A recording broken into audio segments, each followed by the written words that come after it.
বিশ্ববিদ্যালয়ের শিক্ষার্থীরা এতটা নিষ্ঠুর, নির্মম ও নৃশংস হতে পারে।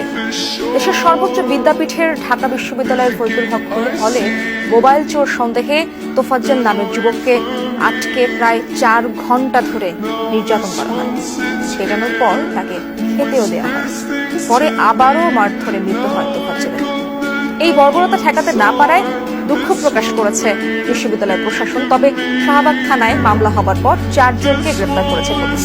সাধারণ শিক্ষার্থীরা বলছেন, জড়িতরা যেই হোক সর্বোচ্চ শাস্তি নিশ্চিত করতে হবে। মানুষের জীবনের দাম কি একটা মোবাইল ফোন থেকেও কম নাকি?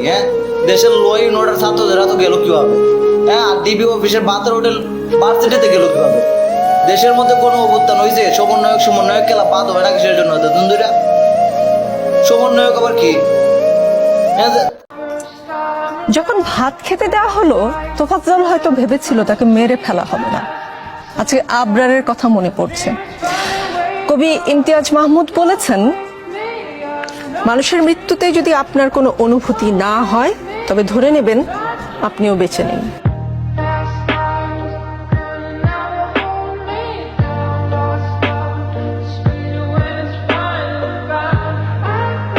ডিবি হারুনের জায়গা ওকে ছাত্ররা নিয়ে নিছে নাকি? যে তারা বাতের হোটেল কইলা বইছে ভার্সিটির মধ্যে। এই সমন্বয়ক ডং করা বাদ দেন।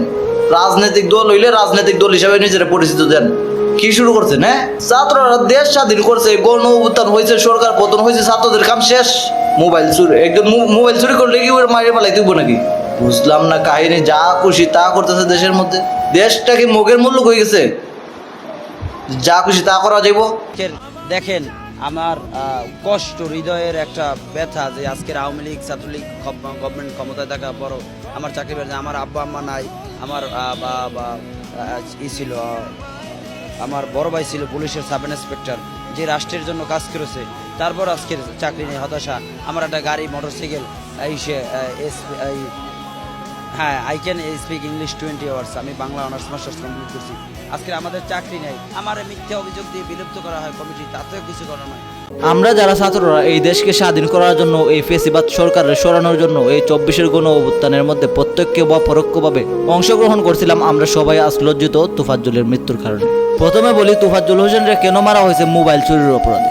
আপনারা তার লাইফস্টাইল এবং এই পিকচারগুলো দেখেন আর বলেন, ওনারা কোন দিক থেকে কোন অ্যাঙ্গেলে মনে হয় যে উনি পেশাদারি মোবাইল চোর একজন। ভালো ফ্যামিলির একটা ছেলে, বাংলাতে মাস্টার্স করছে, ইংলিশে কথাও বলতে পারে, ফ্যামিলিতে আপন বলতে কেউ নাই, হয়তো মানসিক পরিস্থিতিও ভালো না।